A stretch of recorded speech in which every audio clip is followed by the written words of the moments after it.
하루를 여는 말씀과 멜로디 높은 뜻 하늘교회 아침 예배.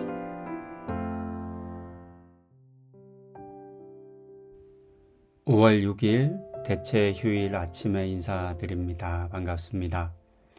지친 몸과 마음을 잘 회복하시는 하루 되시기를 소망합니다.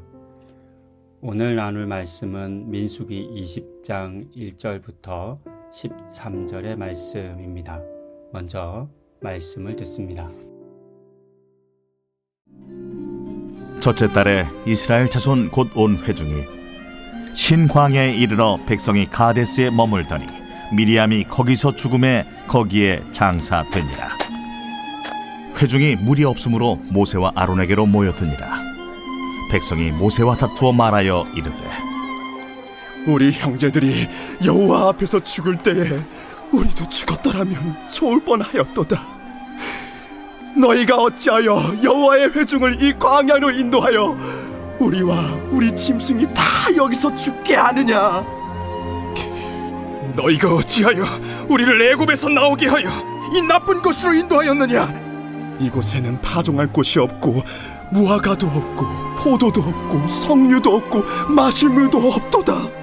모세와 아론이 회중 앞을 떠나 회막문에 이르러 엎드리매 여호와의 영광이 그들에게 나타나며 여호와께서 모세에게 말씀하여 이르시되 지팡이를 가지고 내 형 아론과 함께 회중을 모으고 그들의 목전에서 너희는 반석에게 명령하여 물을 내라 하라. 네가 그 반석이 물을 내게 하여 회중과 그들의 짐승에게 마시게 할지니라. 모세가 그 명령대로 여호와 앞에서 지팡이를 잡으니라. 모세와 아론이 회중을 그 반석 앞에 모으고 모세가 그들에게 이르되 반역한 너희여 들으라. 우리가 너희를 위하여 이 반석에서 물을 내리야. 모세가 그의 손을 들어 그의 지팡이로 반석을 2번 치니 물이 많이 솟아나오므로 회중과 그들의 짐승이 마시니라.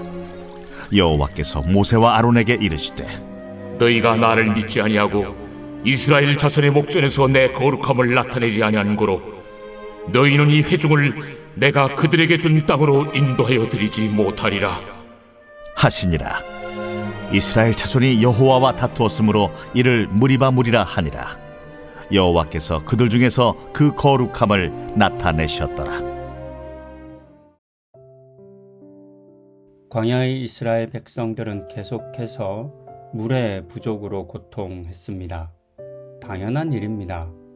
광야는 항상 물이 있는 곳이 아니기 때문이기도 하고 이스라엘 백성들은 한 곳에 정착해서 사는 것이 아니라 이곳저곳을 옮겨 다녔기 때문입니다.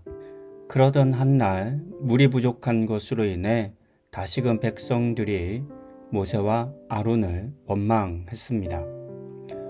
이런 상황이 처음은 아니었습니다. 이전에도 있었고 기록되지 않았겠지만 이후에도 또 있었을 것 같습니다. 그런데 이번에 모세와 아론의 반응은 이전과는 조금 달랐습니다. 물이 부족할 때마다 하나님의 도우심으로 구원을 받았던 백성이었는데 이 같은 은혜가 물뿐만 아니라 먹은 음식과 외부의 공격으로부터 지켜주시는 것 등 계속 이어졌는데 그럼에도 불구하고 어려움이 다가오면 곧장 불평하고 원망하는 백성들이 아마도 이해되지 않았을 것 같습니다. 지금의 상황도 조금 기다리면 분명 하나님께서 물을 주실 것인데 그 잠시를 기다리지 못하는 백성들의 조급함이나 또는 자신들을 향해 원망하고 화를 내는 것을 더 이상 참아주지 못했을 수도 있었겠습니다. 그리고 이와 같은 분노와 화를 가득 품은 채 모세와 아론은 백성들 앞에 섰습니다. 그리고 하나님께서는 분명 물이 나오기를 말로 명령하도록 하셨음에도 불구하고 모세는 자신이 가진 지팡이를 들어 땅을 쳐서 물이 나오게 했습니다. 물이 나온 것은 똑같지만 이 둘은 완전히 다른 행위인 것을 우리는 알아야 합니다. 왜냐하면 말로 명하여 물이 나오게 하는 것은 모세의 능력이 아니라 하나님의 능력을 드러내지만 지팡이를 치는 것은 전혀 다릅니다. 마치 물을 나오게 하는 능력이 모세에게 있는 것처럼 보이게 하는 행위였기 때문입니다. 그래서 백성들이 볼 때는 딱 그렇게 모세가 그 능력으로 물을 주는 것처럼 보였을 것입니다. 그리고 이와 같은 경험을 한번 하게 되면 이후의 백성들은 물이 부족할 때 하나님을 찾아가지 않습니다. 하나님을 찾아갈 필요가 없기 때문입니다. 모세를 향해 지팡이를 들어 땅을 치라 라고 요구하게 될 것입니다. 왜냐하면 그렇게 모세가 물을 내었기 때문입니다. 하지만 이것은 하나님의 거룩하심을 가리는 것이었습니다. 조금 더 풀어서 이해하면 마땅히 하나님에게 드려져야 할 칭찬과 영광을 또 기도를 바램을 모세가 가로챈 것이라 할 수 있습니다. 그렇게 모세는 분노나 화라고 하는 감정에 사로잡힌 채 하나님의 말씀을 듣지 못하고 혹 들었다 하더라도 하나님의 말씀대로 행하지 못했습니다. 우리는 이 같은 모세의 모습을 통해서 우리 안에 화나 분노가 가득할 때 어떤 일들이 일어나게 되는지를 배울 수 있어야 합니다. 분노와 화는 가장 먼저 하나님의 분명한 말씀조차도 듣지 못하게 합니다. 듣지를 못하는 겁니다. 그래서 행하지 못합니다. 다음은 혹 들었다 하더라도 그것을 행할 마음을 빼앗아갑니다. 그렇게 분노와 화는 하나님을 위한 삶으로부터 우리를 멀어지게 만듭니다. 지금까지의 모세를 보면 자신을 위해서가 아니라 하나님을 위한 삶을 살았습니다. 백성들을 출애굽시키는 일에 앞장섰고 광야의 고난을 이겨내게 했습니다. 이 모든 수고를 가장 앞장서서 행했던 사람이 모세였습니다.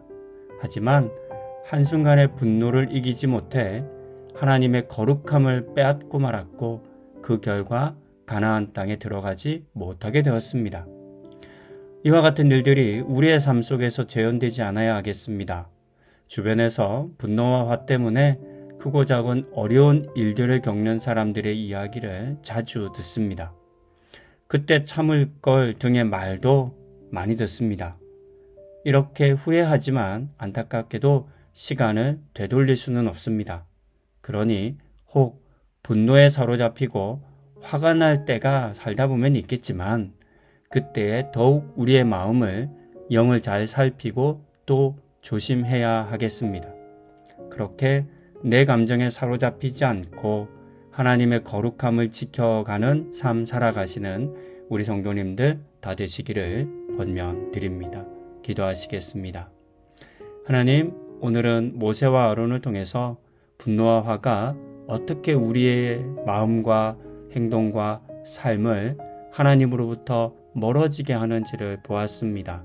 그러니 우리도 무엇인가를 행할 때 혹 분노나 화에 사로잡힌 채 행하는 것은 아닌지를 잘 살피게 하여 주시고 먼저 우리의 마음이 그와 같은 화와 분노에 사로잡히지 않도록 주의하는 그런 우리들 되게 하여 주시옵소서. 그렇게 우리의 마음과 영을 잘 분별하고 살피는 은혜 주시기를 간구드리며 이 모든 말씀 예수님의 이름으로 기도드립니다. 아멘.